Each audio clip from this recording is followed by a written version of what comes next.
Hello everyone, welcome back to my YouTube channel Avid Classes learning with enthusiasm. आज हम ये video लेकर आए हैं क्लास 10th की आर.एस. अग्रवाल, जिसमें हम अपना स्टार्ट करने वाले हैं चैप्टर 1 और आज हम उसकी एक्सरसाइज 1A करेंगे। ओके एंड स्टूडेंट्स, जिन भी लोगों ने अब तक ये मेरा चैनल सब्सक्राइब नहीं किया है, सो प्लीज़ वीडियो स्टार्ट होने से पहले आप उसको सब्सक्राइब कर दीजिए और प्लीज़ अपने स्कूल के जितने भी क्लासमेट्स हैं, आपके फ्रेंड्स हैं, उनसे ज़रूर शेयर कीजिए। उनके लिए भी ये बहुत ही ज़्यादा हेल्पफुल होगा। ओके इससे पहले हम वीडियो स्टार्ट करें, मैं आप सभी से रिक्वेस्ट करना चाहूँगा, एक कॉपी पेन लेके बैठें और इस वीडियो को समझें और साथ के साथ अपने एक प्रॉपर नोट्स बनाएं ताकि आपको आगे चल के वो हेल्प करे। ओके तो चलिए शुरू करते हैं अपनी पहली एक्सरसाइज और उसका पहला क्वेश्चन हम स्टार्ट करेंगे। सो गाइस, चलिए हम स्टार्ट करते हैं अपने पहले क्वेश्चन से। तो हमारा पहला क्वेश्चन है, what do you mean by equivalent division algorithm. So it states that for any two positive integer a and b there exists a unique integer q and r such that a is equals to b into q plus r where r is smaller or equals to b। ये आप correct कर लीजिएगा, ये गलत लिखा है यहाँ पे। जो आपका r होगा वो greater than and equals to होगा 0 के एंड स्मॉल होगा b से इक्वल नहीं होगा, b का हमेशा उससे छोटा होगा। आपकी इक्वलेट ने हमें एक एल्गोरिथम दी थी, डिवीजन एल्गोरिथम, जिसमें उन्होंने ये बताया था अगर हमारे पास कोई भी दो इंटीजर्स हैं a और b, जहाँ पे आपका b डिवाइजर होगा, जो a है वो आपका डिविडेंट होगा और जो q रहेगा वो आपका क्वोशंट रहेगा और जो आपका r आएगा वो आपका रहेगा रिमाइंडर।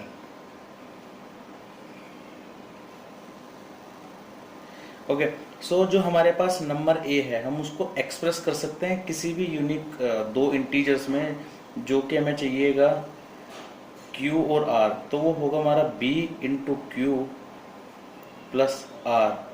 ओके गाइस, यहाँ पे आप a की वैल्यू कोई भी एग्जांपल ले सकते हैं। लाइक अगर मैं a की जगह यहाँ पे 17 रखता हूँ, a को मैंने 17 ले लिया और b को मैंने रखा 5।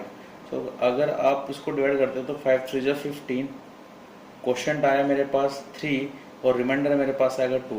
तो आप जो 17 है उसको एक्सप्रेस कर सकते हैं q, दैट इज क्वोशंट और रिमाइंडर की फॉर्म में। तो ये आएगा आपका 5 इंटू 3 प्लस 2, आपको बन जाएगा। ओके यहाँ पे इम्पोर्टेंट चीज़ हमारे लिए रहेगी समझना, जो कि ज़्यादा इम्पोर्टेंट है, वो है r की वैल्यू। तो r की वैल्यू आपकी हमेशा इक्वल्स टू 0 से स्टार्ट होगी, और जब भी इसका मतलब ये अगर r आपका 0, दैट इज रिमाइंडर का 0 आता है, इसका मतलब है जो भी आपका नंबर है वो डिवाइड हो जाता है कम्प्लीटली किसी भी नंबर से। ओके 0 आ सकती है उसकी वैल्यू, पॉसिबिलिटी एक 1 आ सकती है, एक 2 आ सकती है, 3 आ सकती है, हमेशा कहाँ तक आएगी, जो भी नंबर है आपका डिवाइजर है उससे छोटी आएगी। जैसे हमारे इस एग्जांपल में आपका डिवाइजर 5 है, तो आपकी r की वैल्यू 0 1 2 3 4 आ सकती है। अगर आपका डिवाइजर है, कोई भी डिवाइजर ले लीजिए, मान लीजिए आपका डिवाइजर 18 है, तो जो भी आपकी रिमाइंडर आएगा वो 0 से स्टार्ट होगा। 0 आया तो मतलब 18 से वो डिविजिबल है, और फिर 1 आ सकती है, 2 आ सकती है, 3 आ सकती है, 4 आ सकती है, मैक्सिमम अप टू 17 आ सकती है, इससे ज़्यादा नहीं आएगा। ओके गाइज, बस इसमें यही समझना जरूरी है आपके लिए कि r की वैल्यू आपकी क्या क्या पॉसिबल है, क्योंकि आने वाले क्वेश्चनों में आपके लिए ये बहुत इंपॉर्टेंट रहेगा और इसका बहुत ही ज़्यादा यूज रहेगा। ओके चलिए अपने नेक्स्ट क्वेश्चन की तरफ बढ़ते हैं। गाइज, हम अब बढ़ते हैं अपने सेकंड क्वेश्चन की तरफ, जहाँ पे हमें गिवन है a number when divided by 61 gives 27 as a quotient and 32 as a remainder, find the number। आप इसको स्टार्ट देखिए, सबसे पहले इम्पोर्टेंट चीज़ जो मैथ्स में आपकी अप्रोच होती है वो होती है आपको क्या गिवन है। सो आप अपना गिवन लिख लीजिएगी, आपको गिवन क्या होगा। तो आपको गिवन क्या है, जो आपका जो आपका डिविडेंट है, लाइक कि डिविडेंट है, वो आपको निकालना है। और जो आपका डिवाइजर है, क्योंकि बोला है व्हेन डिवाइडेड बाय 61, सो 61 से डिवाइड किया गया है, तो आपका ये एक डिवाइजर हो गया 61। आपका क्वोशंट क्या आया, आपका क्वोशंट है 27 और आपका रिमाइंडर गिवन है 32। सो अभी हमने लास्ट क्वेश्चन में एक फॉर्मूला पढ़ा था जहाँ पे हमारा डिविडेंट इज इक्वल्स टू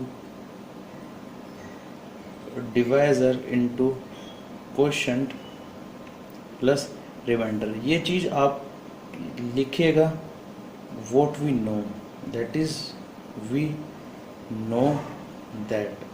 आपको ये फॉर्मूला पता है, आपने ये चीज़ देखी, तीनों आपके अप्रोच यही होगी, आपके दिमाग में यही आना चाहिए और ऐसे ही आपकी मैथ्स अच्छी होगी। अगर आप ये सोच पा रहे हैं कि आपको क्या क्या गिवन है और इन तीनों का रिलेशन का कोई फॉर्मूला क्या आपको पता है, तो आपके दिमाग में आना चाहिए हाँ अब मैंने अभी पढ़ा था, मेरे पास ये फॉर्मूला है एक जो मैंने बस आपको उसमें वैल्यू रखनी है, आपका आंसर आ जाएगा इजीली। हमारे पास डिवाइजर है 61 इंटू क्वोशंट है 27, रिमाइंडर है हमारे पास 32। सो आपका जो डिविडेंड आएगा वो आप निकाल सकते हैं। इसको आप 60 इंटू 27 प्लस 27 प्लस 32 सोल्व तो आप कर ही लेगा। बस मैं थोड़ा शॉर्ट, जैसे मैंने 61 है, मैंने इसको 60 प्लस 1 लिखा है, फिर मैंने इसको इंटू कराया है इससे। सो आप इसको कर सकते हैं 0 2 4 16 प्लस 37 9 59। सो आपका जो आंसर आ जाएगा वो आपका आ जाएगा 1679 आपका आंसर होगा। सो एक तो ये आप कर सकते हैं, नहीं तो आप गिवन ना लिख के अगर आप और दूसरी उसमें समझेंगे तो आप समझ सकते हैं कि a number when divided by, तो हमारे पास कोई नंबर पता नहीं है, तो अ नंबर हमें पता नहीं है तो हमने उसको x मान लिया, डिवाइडेड बाय 61, तो डिवाइडेड बाय ये नंबर किससे डिवाइड हो रहा है 61 से। 27 आपको क्वोशंट आता है और आपको कोई रिमाइंडर आया 32 इसको डिवाइड करने के बाद। तो अब आपको पता है जो कि आपका x है, जो हमने इक्वलेट डिवीजन में सीखा था कि आप x को एक्सप्रेस कैसे कर सकते हैं इनकी यूज करके। तो ये आ जाएगा इंटू 61 इंटू 27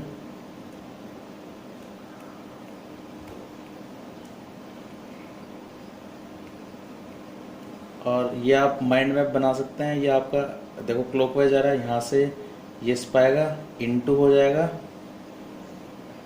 और ये उस पे ऐसे जाके प्लस हो जाएगा, इधर आके प्लस 32। तो अगर आप इसको सोल्व करते हैं you will get the answer 79। Okay, so आपके लिए यही इंपॉर्टेंट है सोचना। सबसे पहले आपको अप्रोच यही होनी चाहिए, क्वेश्चन पढ़ा, गिवन क्या है वो लिखिएगा, फिर आप देखिए आपको उन तीनों का यूज़ करके या कोई भी कुछ रिलेशन उनका इंटरलिंक्ड रिलेशन पता है तो आपके दिमाग में आएगा हाँ मेरे को एक इनका इंटर रिलेशन पता है, जो भी मैंने पढ़ा होगा ये वाला, आप इसको रखिएगा आपको आंसर आ जाएगा। और आप माइंड मैप में ये क्वेश्चन कर सकते हैं, आप उसको ऐसे भी डायग्राम फॉर्म में करोगे तो ये डायग्राम फॉर्म में ऐसा कर सकते हो कि एक नंबर है x। ओके, सो ऐसे ही आपकी अप्रोच और अंडरस्टैंडिंग यूज होकर आप क्वेश्चन को आराम से कर सकते हैं। और आई कैन गारंटी यू अगर आपने अच्छी तरह समझ लिया तो अगर इससे रिलेटेड कोई भी क्वेश्चन आएगा आप उसको इजीली कर पाएंगे। Okay guys, so I hope आप सभी को समझ में आ गया होगा। आप नहीं आया तो आप एक बार फिर इसको रिप्ले करके देख सकते हैं रिपीट पे। ओके, तो चलिए आप अपनी नेक्स्ट क्वेश्चन की तरफ बढ़ते हैं। गाइस हमारे पास हमारा थर्ड क्वेश्चन आ गया है जिसमें बोला गया है by what number should be इतना। अब देखिए किस नंबर से, ओके क्वेश्चन को ध्यान से पढ़िएगा, by what number should be इतना 1365 बी डिवाइडेड। तो आपका जो अब आप गिवन उस फॉर्म में लिख सकते हैं, पर मैं आपको समझा रहा हूँ, लॉजिक समझा रहा हूँ। तो अगर आप इसको डायग्राम फॉर्म में करते हो तो आपके लिए बहुत इजी पड़ेगा और वो आपको समझने में हेल्प करेगा। सो हमारे पास कोई एक नंबर है 1365, उसको हम किससे डिवाइड करें मतलब x, हमारे पास हमें कोई नंबर पता नहीं है तो हम क्या करेंगे, x से डिवाइड करा हमने। सो हमें क्या मिला, we get 31 as a question and हमारे पास रिमाइंडर क्या है, रिमाइंडर आया हमारे पास 32। सो अब आप वही सेम फॉर्मूला यूज करिए। भाई मेरे को पता है इस x का इंटर रिलेशन पता है, इसको इससे इनटू कराऊंगा और फिर प्लस कराऊंगा। सो इक्विवेलेंट डिवीजन एल्गोरिथम से आप 1365 को इजीली एक्सप्रेस कर सकते हैं x इंटू 31 प्लस 32। आप जानते हैं ये 32 उधर जाके इक्वल्स टू उधर माइनस हो जाएगा, ये 1365 minus 32 is equals to x into 31। अगर आप माइनस करेंगे तो आपको मिलेगा 1333 इज इक्वल्स टू x और ये इधर आके डिवाइड हो जाएगा 31। तो अगर आप इसको काटेंगे तो आपके पास आंसर आ जाएगा, आपका आंसर आएगा, काट लीजिए इसको। अगर आप काटेंगे 31 के टेबल से तो आपके पास आंसर आएगा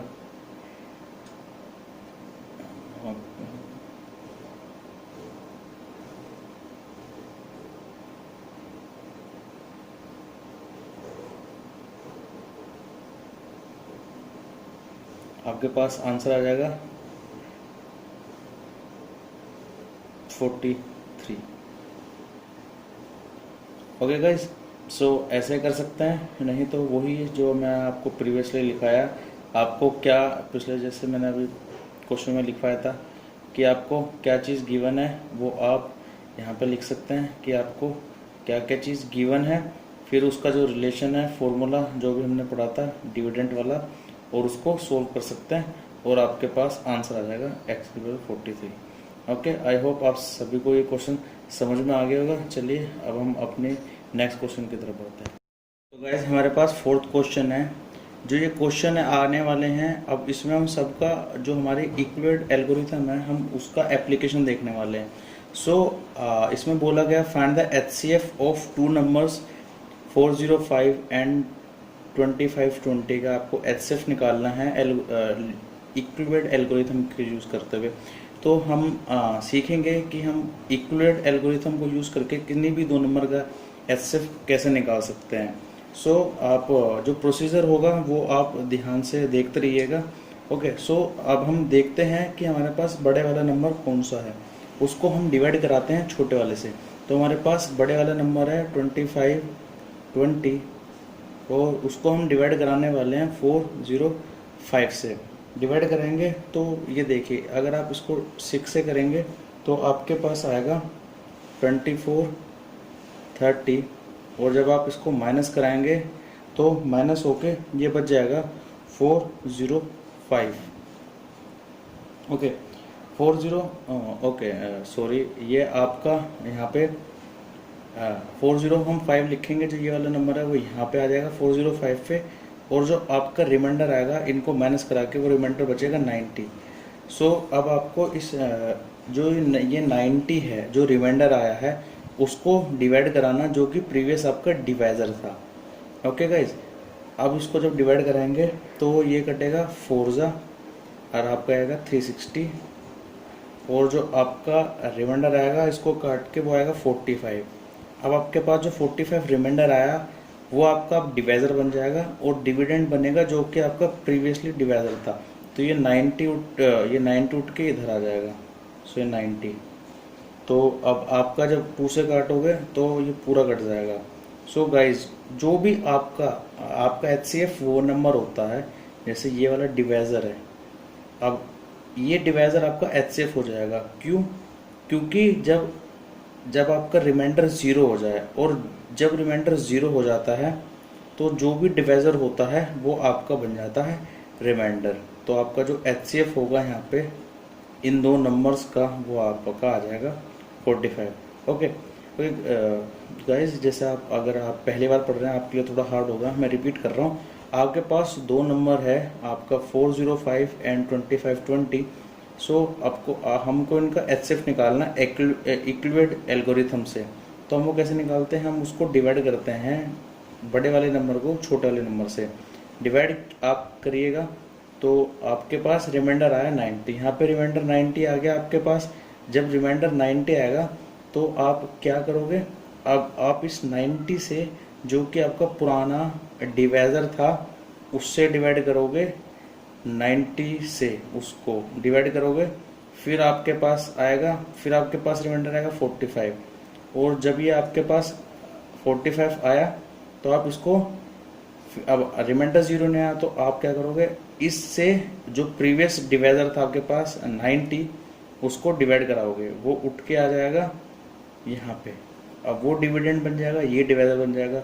अब देखिए जैसे ये कंप्लीट डिविजन हो, आपका रिमाइंडर 2 आया तो जो भी डिवाइजर होगा वो आपका आंसर आ जाएगा HCF। सो गाइज ये तो करने का प्रोसेस है। जब आप इतना कर लेगा तो आपको पेपर में अपने एग्जाम्स में मार्क्स जब भी मिलेंगे जब आप ये स्टेट्समेंट लिख के आएंगे। तो ये मैंने स्टेट्समेंट पहले से आपके लिए लिखी हुई है, क्योंकि टाइम बहुत ज़्यादा हो जाता है अगर मैं अभी आपके सामने लिखने आऊँ। तो आप समझ सकते हैं ऑन अप्लाइंग इक्वलेंट ये थ्योरम, तो आप डिवाइड करोगे इसको इससे पहले। सो हमें 6, ये देखिए 6 हमें क्वेश्चन मिल गया है और 90 हमें रिमाइंडर मिला है। तो आप इस नंबर को ऐसे एक्सप्रेस कर सकते हो। फिर क्या करोगे, आपका जो ये 90 होगा वो आपका डिवाइजर बन जाएगा, ओके गाइज। और जो आपका 405 था वो आपका डिविडेंड बन जाएगा। आप ऐसे ही करेंगे, ये ऐसा आ जाएगा, ये ऐसा आ जाएगा। जब आपका रिमाइंडर 0 आ जाएगा, जिस पे भी रिमाइंडर 0 आएगा और जो भी आपको क्वेश्चन होगा वो आपका HCF आ जाएगा, okay. So guys I hope आपको समझ में आ गया हो। अब हमारे पास नेक्स्ट क्वेश्चन सेम ऐसे ही रहेगा, अगर नहीं आया किसी को तो जो आप वो करेंगे तो आपको जब ज़्यादा अच्छी तरह समझ में आ जाएगा। तो चलिए बढ़ते हैं अपने नेक्स्ट क्वेश्चन की तरफ, जो कि हमारा इसका सेकंड पार्ट रहेगा 4th का। ओके गाइज, सो हमारे पास हमारा सेकंड पार्ट है HCF ऑफ 504 and 118। ओके, सो जैसे कि हमने पिछले क्वेश्चन में देखा था, हम क्या करेंगे, जो भी बड़ा नंबर है उसको डिवाइड कराएंगे छोटे नंबर से। सो हमारे पास बड़ा नंबर है 1188, इसको हम डिवाइड कराने वाले हैं 504 से। तो 504 इंटू 2 हमारे पास आ जाएगा 1008। सो आपके पास जो रिमाइंडर आएगा वो आ जाएगा 180। अब रिमाइंडर आ गया, अब इस रिमाइंडर जो अब आया ये आपका डिवाइजर बन जाएगा और जो आपका क्वेश्चन होगा वो प्रीवियस डिवाइजर था वो हो जाएगा। सो आपके पास ये आ जाएगा 504। जब आपको इसको डिवाइड कराओगे फिर 2 जा 1 आ जाएगा 360। अब आप जब इसको माइनस कराओगे इससे तो आपके पास रिमाइंडर आएगा 144। अब आप फिर से, अभी आपका रिमाइंडर 0 नहीं आया तो आप इसको करते जाइएगा। फिर 144, अब आप डिवाइड करेंगे 144 डिवाइड करेगा 180। तो जब आप इसको डिवाइड करेंगे ये 1 जाएगा तो ये आ जाएगा 144 माइनस कराओगे तो आपके पास रिमाइंडर आएगा 36। अब आपके पास 36 आ गया। अब इसको डिवाइड कराओगे आप, जो आपका प्रीवियस रहेगा 144 डिवाइडेड बाय 36 डिवाइड कराओगे, ये 4 जा ये आ जाएगा 144 माइनस कराओगे। देखिए अब आपके पास रिमाइंडर 0 आ गया। अब जैसे आपके पास रिमाइंडर 0 आ गया, इसका मतलब जो आपका डिवाइजर होगा इस टाइम पे, जैसे कि ये नंबर 36, सो ये आपका हो जाएगा HCF इन दो नंबर्स का। और आपकी स्टेटमेंट्स यही रहेंगी जो हमने लिखी थी, यहाँ पे बस ये डिजिट चेंज हो जाएगी। तो जो आपका HCF आ जाएगा वो आपका HCF होगा आपका 36, ओके। सो अब इसके नेक्स्ट क्वेश्चन पे पढ़ते हैं जो कि हमारा थर्ड पार्ट है। ओके गाइज, सो हमारे पास अब अपना थर्ड पार्ट आ चुका है, इसका हम स्टार्ट करेंगे आंसर से। इसके मैंने स्टेप्स में लिखे हैं, आप पीछे से देख के लिख सकते हैं वो स्टेप्स, बस आपकी डिजिट्स अलग हो जाएंगी क्योंकि इसके लिए थोड़ा बड़ा क्वेश्चन है, मेरे को ज़्यादा स्पेस चाहिएगी, इसलिए मैंने वो पार्ट्स नहीं लिखे हैं। ओके, सो अब हम स्टार्ट करते हैं, इनका एचसीएफ निकालना है। तो हमारे पास, आपको पता है, हमारे पास रहता है जो बड़ा नंबर होगा 1575, उसको हम डिवाइड कराएंगे 906 से। तो ये 2 से जाएगा नहीं, बड़ा हो जाएगा, तो 1 से करेंगे, 1 से करेंगे तो 906 माइनस कराओगे तो हमारा रिमाइंडर आ जाएगा 615। अब ये 615 रिमाइंडर आ गया, उससे डिवाइड कराएंगे हम जो हमारे पास पुराना डिवाइजर था, दैट इज़ 906। आपका 906 यहाँ पे आ जाएगा। और उसको डिवाइड कराओगे तो ये 1 से जाएगा, ये हो जाएगा 615। डिवाइड कराइए, डिवाइड करा के माइनस कराएंगे तो आपके पास रिमाइंडर आएगा 345। अब ये रिमाइंडर आया, अब इससे किसको डिवाइड करेंगे, जो हमारा पुराना डिवाइजर था वो इधर आ जाएगा, तो ये आ जाएगा 615। जो इसको डिवाइड कराओगे ये भी 1 से जाएगा, तो आपका ये आ जाएगा 345। जो आपके पास अब यहाँ पे रिमाइंडर बचने वाला, आपके पास रिमाइंडर बचेगा 270। ओके, अब 270 आपका डिवाइजर बन जाएगा, उसको इससे आपको डिवाइड कराना जो आपका पुराना डिवाइजर था, दैट इज़ 245। उसको डिवाइड कराओगे, फिर ये 1 से जाएगा, आपके पास ये आ जाएगा 270। इसको जब माइनस कराओगे तो आपके पास जो रिमाइंडर बचेगा वो आपके पास 75 बचेगा। फिर उसको आप डिवाइजर बन जाएगा, और इससे डिवाइड कराया गया जो पुराना डिवाइजर आपको 270, तो 270 कराओगे, ये आएगा आपका 3 जा जाएगा 15, 22, और आपके पास रिमाइंडर बच जाएगा 45 बचेगा। तो अब आप इससे डिवाइड कराएंगे 75 को, ये 1 जा जाएगा, बच जाएगा आपके पास आ जाएगा 45। यहाँ 45 लिखेंगे, इसको माइनस कराओगे तो आपके पास रिमाइंडर आएगा 30। फिर आप इसको इससे डिवाइड कराएंगे 45 से, तो आपके पास 1 जा, फिर आएगा ये 30 माइनस कराओगे, ये आएगा 15। फिर 15 को आप 15 से डिवाइड कराएंगे इस 30 को, 2 जा 13, और आपका रिमाइंडर आएगा 0। अब आपका जैसे रिमाइंडर आ गया तो आपको पता है जब रिमाइंडर 0 आ जाए, जो भी आपका डिवाइजर रहेगा वो आपका एचसीएफ हो जाएगा। तो इन दोनों का जो आपका एचसीएफ आएगा वो आपका हो जाएगा 15। ये आपका आंसर हो जाएगा। और आपको इसकी स्टेटमेंट पुराने क्वेश्चन से उठानी है, और वो मिस नहीं करिएगा। आपको ध्यान रखना है कि पेपर में वो आपको ज़रूर लिखना है, आपको तभी मार्क्स मिलेंगे। तो ये थोड़ा बड़ा क्वेश्चन था, मैंने इस वजह से नहीं लिखा। सो आप एक बार फिर रिपीट करके देख सकते हैं, और आई होप आप सभी नोट्स अच्छे से बनाए रहे होंगे। चलिए, तो अब हम नेक्स्ट क्वेश्चन की तरफ बढ़ते हैं।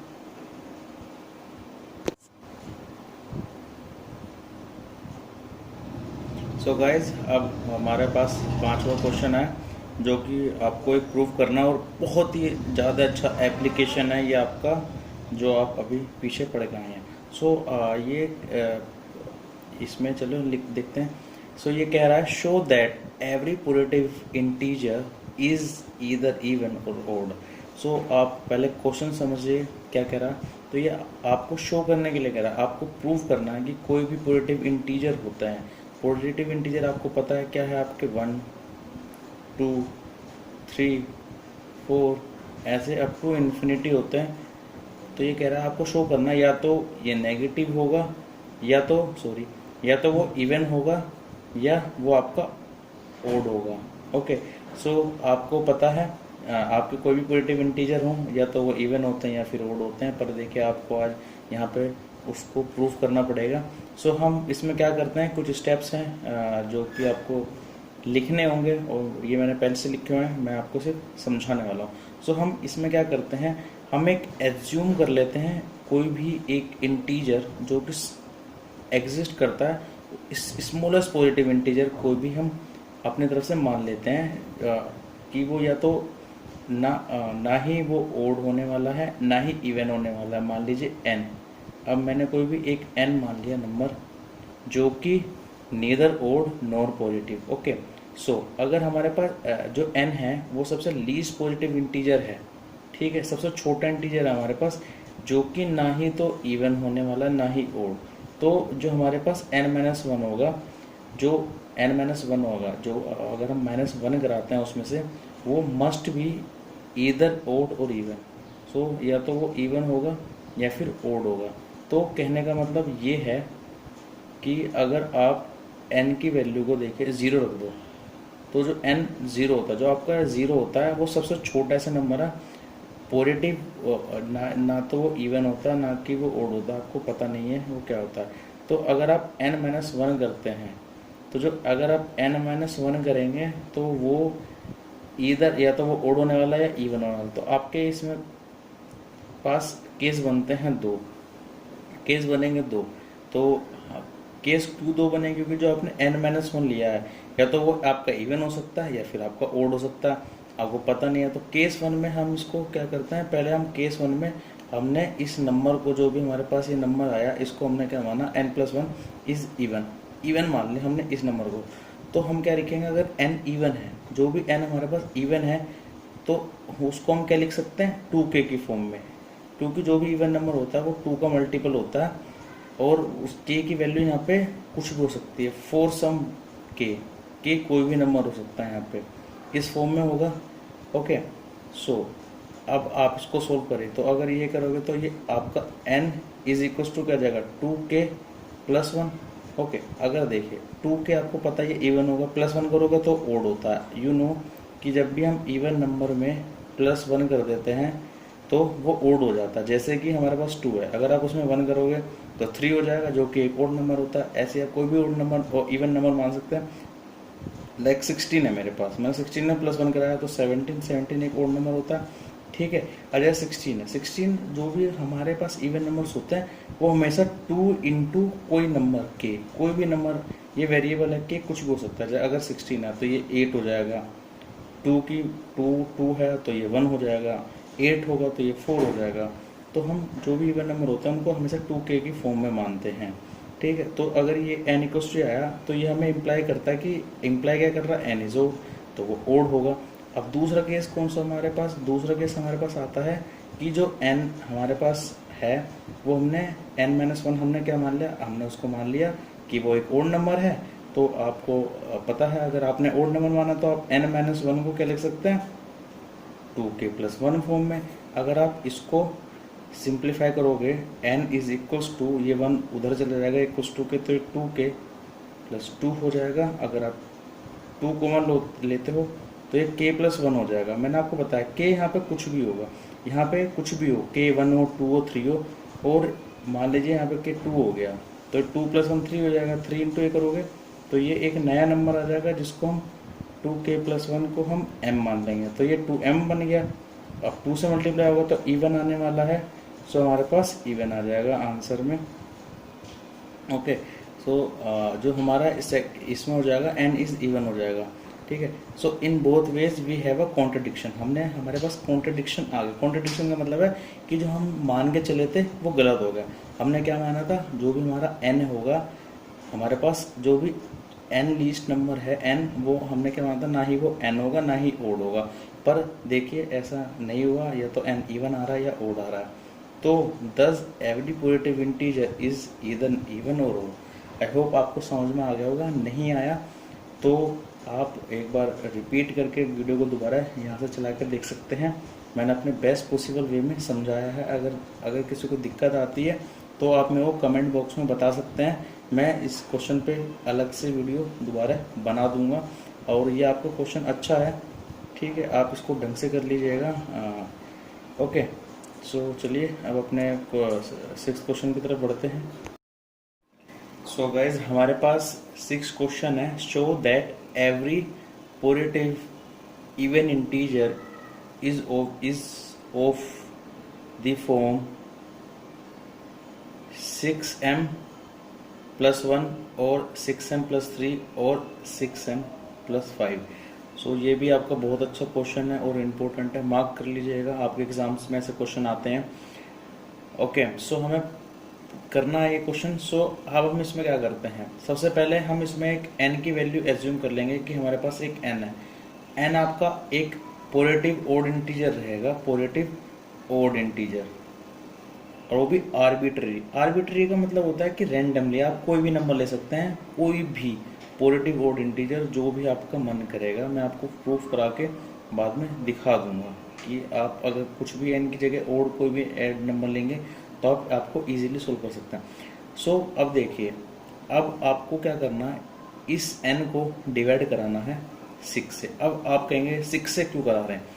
हम 6 से इसलिए करा रहे हैं क्योंकि जो हमें ये चाहिए प्रूफ कराना 6m+1, तो हमें उसमें जो हमारा 6 है वो हमें एज अ डिवाइजर चाहिए। ओके, इसलिए हमने 6 से डिवाइड कराया। अगर हमें 4m+1 प्रूफ करना होता तो हम 4 से डिवाइड कराते, 5 से करना होता तो 5 से कराते। जो भी यहाँ लिखा होगा वो आपके उस पर डिपेंड करता है, ठीक है। तो हमने जो भी n होगा उसको डिवाइड कराया 6 से। Okay, so on dividing n by 6, तो एक हम क्वेश्चन बनेंगे। देखिए, अब हमें जो n है वो हमें n को बनाना है 6m+r। ओके, सो देखिए, तो अब मुझे जो क्वेश्चन मानना पड़ेगा वो मुझे m मानना पड़ेगा, और जो रिमाइंडर आएगा मेरे पास वो r मान लिया। तो हम n को हम 6m+r के फॉर्म में लिख सकते हैं, ठीक है। तो मैंने ये जो n था मेरा, मैंने उसको इस फॉर्म में लिख लिया है कि जो n होगा वो 6m+r। ओके, सो इसमें जो भी r की वैल्यू होगी, जैसे मैंने आपको पहले बताया था जब हम एक्लुएड डिवीजन एल्गोरिथम कर रहे थे, ये बहुत इंपॉर्टेंट है। तो आपकी जो भी r की वैल्यू रहेगी वो आपकी 0 हो सकती है, 1 हो सकती है, 2 हो सकती है, 3 हो सकती है, 4 हो सकती है, 5 हो सकती है, पर 6 नहीं हो सकती, 6 से छोटी रहेगी। ओके, सो आप देख सकते हैं कि अगर जैसे हमारा ये r है तो r एक इंटीजर होगा तो r की वैल्यू हम कुछ भी ले सकते हैं। ओके गाइस, अब ये देखिए, अगर अब हम यहाँ पे r की वैल्यू पुट करते हैं, अगर हम r की value if r equals to 0, तो अगर r की वैल्यू 0 रखोगे तो ये n हमारे पास क्या हो जाएगा 6m। देखिए 6m आ गया, इसको क्या लिख सकते हो आप 2 × 3m, ठीक है। और इसको क्या लिख सकते हो 2 × k। अब ये k आ गया, मतलब जो आपका ये बन जाएगा ये एक आपका इवन इंटीजर बन गया, इवन इंटीजर, ठीक है। इवन आ गया, तो इवन आ गया तो आपका गलत होगा क्योंकि जो हमने n को माना था, n को हमने माना था ओड। ये देखिए ओड इंटीजर माना था, तो आपका n ओड इवन नहीं आ सकता, तो आपका ये हो जाएगा गलत। तो हम इस r को 0 के इक्वल नहीं रख सकते। ओके, सो हम r को 1 की जगह रखेंगे। r को 1 रखोगे आप तो आपके पास ये आ जाएगा n = 6m+1, वही सेम 6m को आप क्या लिख सकते हो 2k, ठीक है। पुराने स्टेप से जैसे मैंने ये करा, मैं रिपीट नहीं कर रहा हूँ, आप दोबारा कर सकते हो +1। तो जो आपका n है वो आपका ओड आ गया। देखिए 2k+1 के फॉर्म में ओड आ गया, तो आपका ये ओड हो गया, मतलब सही है। तो जो ये n है हम उसको किस फॉर्म में रिप्रेजेंट करते हैं 6m+1। ऐसे अगर आप n की जगह 2 रखोगे, जब 2 रखोगे तो 2 कॉमन आ जाएगा, तो n फिर इवन आ जाएगा, तो फिर वो गलत हो जाएगा, तो हम 2 भी नहीं रख सकते। तो इस केस में हम आप देख सकते हैं कि जो भी आपकी वैल्यूज आएंगी तो n की वैल्यू हमारी 6m+1 नहीं हो सकती। यहाँ पे क्या रहेगा आपका r जब 0 है, ये नहीं हो सकता। ओके, ये जब आपकी ये बनेगी, जब आपकी r की वैल्यू 2 हो जाएगी, आपकी r की वैल्यू 2 भी नहीं हो सकती, क्योंकि यहाँ पे इस केस में n जो हमारा बनना इवन है, ये भी इवन है, पर हमें ओड चाहिए। यहाँ पे आपकी r की वैल्यू है 4 होगी, तो तब भी ये इवन बन जाएगा, तो r की वैल्यू 4 नहीं हो सकती क्योंकि हमें ओड चाहिए। तो हमें ओड किन किन केस में मिलेगा? हमें ओड तभी मिलेगा जब हम क्या करेंगे, या तो r की जगह 1 रखेंगे, या फिर हम 3 रखेंगे, या फिर 3 5 रखेंगे। सो अब हम इजीली कह सकते हैं कि अगर हमारे पास कोई भी इंटीजर है तो इवन इंटीजर है, हम उसको फॉर्म में लिख सकते हैं n+1 6m+1 6m+3 और 6m+5 की फॉर्म में। ये देखिए, सो अब आप लाइन पढ़ सकते हैं 10 any positive odd integer is of the form 6m, ये और ये आपकी statement where m is some integer, m कोई भी इंटीजर हो सकता है। ओके, आई होप आपको समझ में आ गया होगा, नहीं तो आप रिपीट कर सकते हैं इसको। ओके, एक हमारे पास एक और क्वेश्चन है ऐसा 7th क्वेश्चन, उससे और आपको अच्छी बेटर क्लैरिटी मिल जाएगी। और ये थोड़े कुछ अच्छे क्वेश्चन है, आपको उनको ध्यान से करना पड़ेगा बस, जो कि आप इसमें हम सपोज ज़्यादा करते हैं वो आपको आ जाना चाहिए। मैं आपको पूरी कोशिश कर रहा हूँ कि आप सपोज कर पाए। ओके, सो चलिए अब अपना यही चीज़ एक बार फिर समझने की कोशिश करते हैं 7th क्वेश्चन से।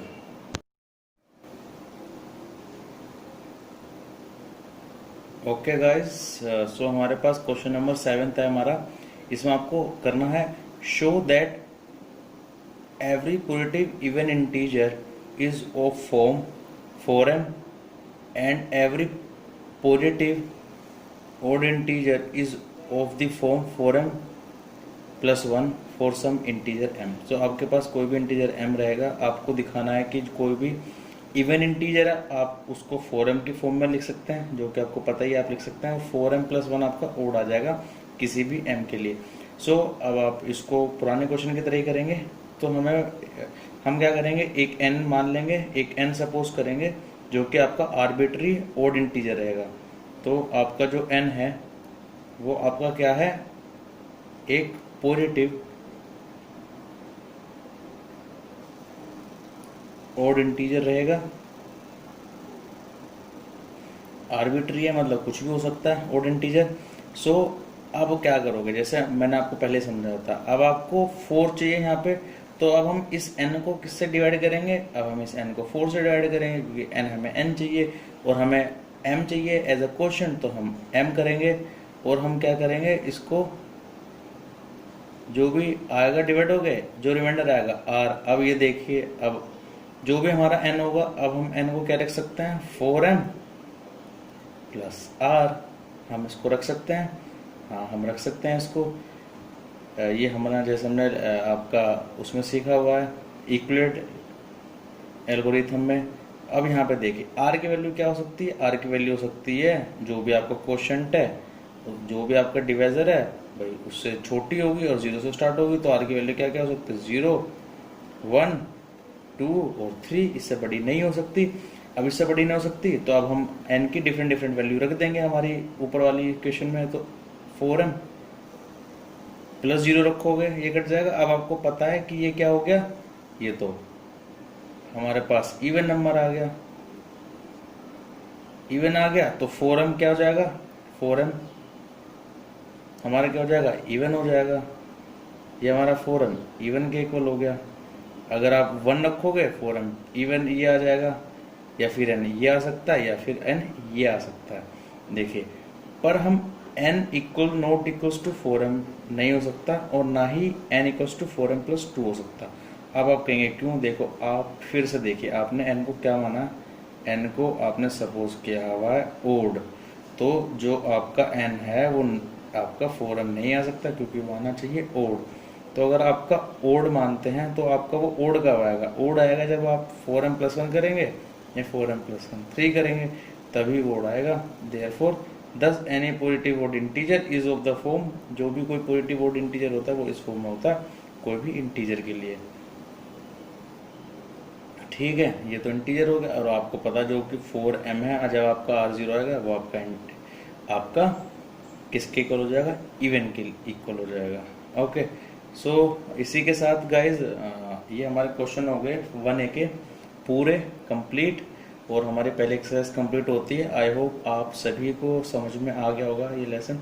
नहीं आता तो आप एक बार वीडियो को दोबारा रिवाइंड करके देख सकते हैं। और इन क्वेश्चन को जो भी हमने ये क्वेश्चन करे हैं 5th, 6th, 7th, आपके पास ये 3 क्वेश्चन हैं।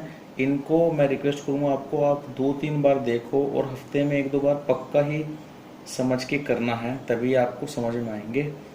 अगर नहीं करेंगे तो आपको नहीं समझ में आएंगे, आप जल्दी से भूल सकते हैं। तो इनको क्या करना, रिवाइज करते जाना टाइम टू टाइम, और आपको ये अच्छी तरह समझ में आएंगे। ओके गाइस, सो चलिए इस वीडियो को यहीं पे एंड करते हैं।